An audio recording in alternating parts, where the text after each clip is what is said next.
Right, well, I'll start with, I was born in October 1970. My mother had been prescribed Primados, and we have written evidence of that.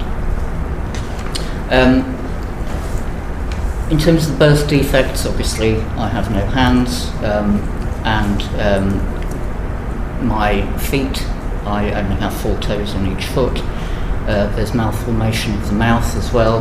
The jaws don't meet properly, and I had a squint in the right eye, which has been corrected, but the vision is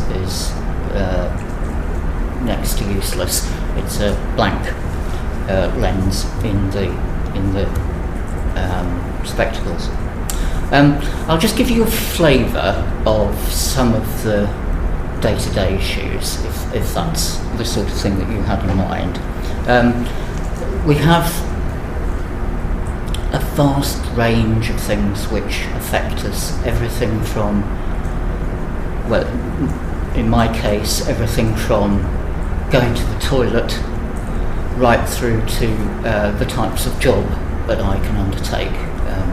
I am in paid employment, but there's a family joke that goes, well, he was never going to qualify as a road mender. But within that sort of spectrum, there are issues about how long it takes to wash, shave, dress in the morning. It takes me an hour and a quarter. And to dry off. We have issues about I can't cut my own toenails. Some of these things sound really quite bizarre and banal even, but unless somebody has actually seen the situation, they're small details which add up to complications in one's life, and they're not always terribly well imagined by experts. When it comes to things like clothing, getting dressed, I can't use buttons. I have to get into a shirt which is already buttoned, and I have poppers at the top of the shirt to close the neck, for example. I don't wear a tie because I can't. Many clothes which have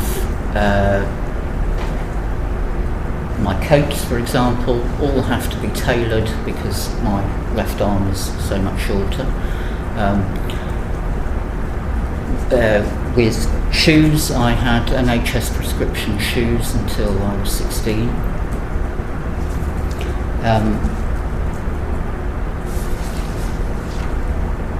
Then with basic matters around eating, I use these cuffs, just goes on the left arm, and a knife gets inserted here, and a fork can slip, or a spoon can slip through underneath on the right hand side. That's how I use cutlery. But every so often I have to go and get new prostheses made, and that can be complicated in its own right, because if you move around the country then notes don't seem to follow you at times, and you have to start from square one every time.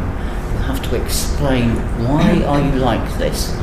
And the number of times I've explained myself to various people is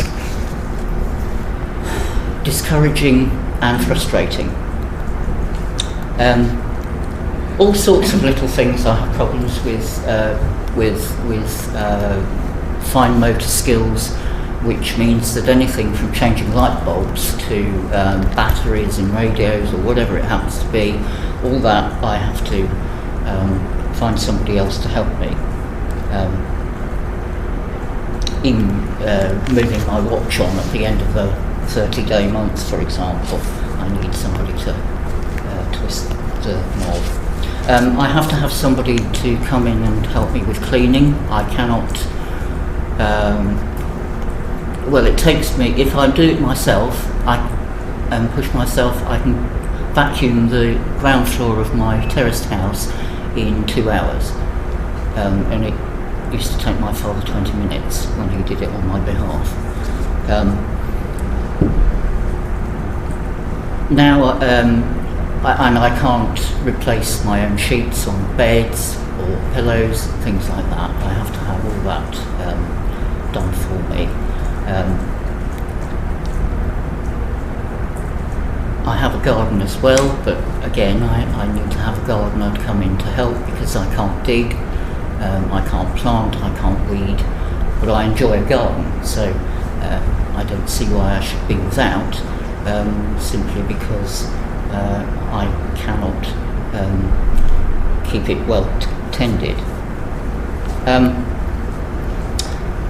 I do drive, but using public transport can be extremely problematic.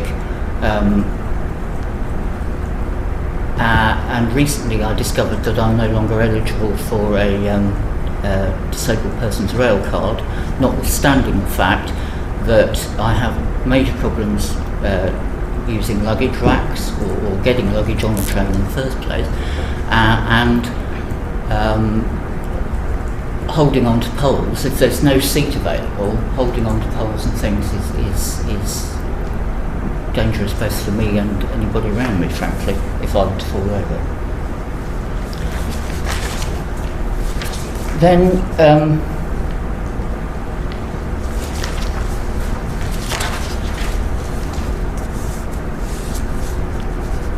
with regard to things like writing and typing, they've obviously had an implication for my education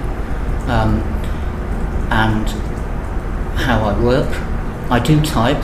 It's a one-finger typing. I have to use things like autocorrect very heavily to try to improve efficiency of typing. And when tested at school before we went into public exams, it was found that it took me that I could only write 2/3 of the amount, the equivalent if we were just copying out as somebody else of the same academic ability. So I've been given 1/3 extra time for public exams.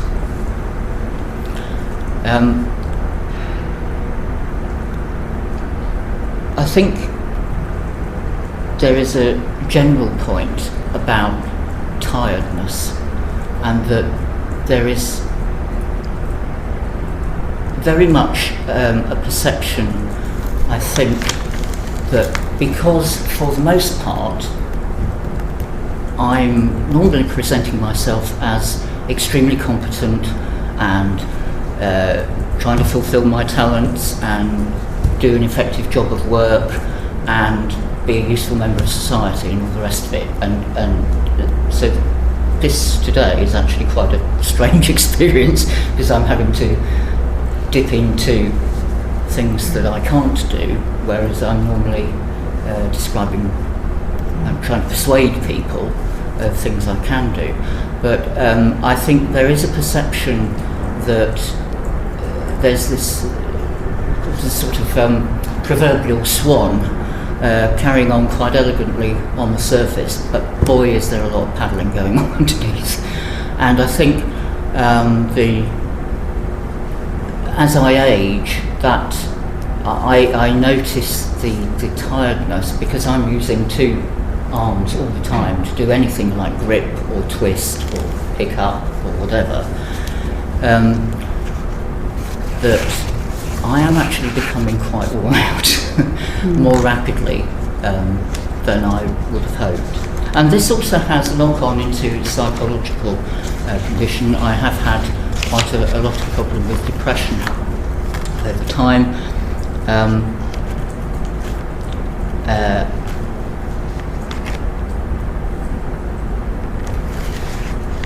There's been a sense of otherness from a very early age, where people are continually asking, what's it like to be you? What's it like to have no hands? And that has gone on throughout my life, and you have to come up with strategies to try to deal with that in as polite a manner as possible, if you're not going to fly off the handle. To the point where I've actually been grabbed and felt by people who are interested to work out what must it be like, and that isn't just members. That's members of the medical profession as well as members of the public. I've never had any sort of intimate relationship with anybody. I've not had a girlfriend ever. I've not had children. And although I have many friends, so I think from my perspective that also is an issue which might not have been the case had I been slightly different. I think, just to finish, there have been a number of impacts as well on the wider family, from the very beginning when my parents were having to deal with paediatricians who, with the best will in the world, probably felt that they needed to make recommendations, but were probably not as au fait with the nature of the effects as they might have been. This is the early 70s, for example, and my parents had to deal with a paediatrician who wanted them to put me away in a residential special school down in Sussex, bearing in mind that we lived in Peterborough in Cambridgeshire, and he was very determined that that should be the outcome. That was his very strong, to the point of bullying, recommendation.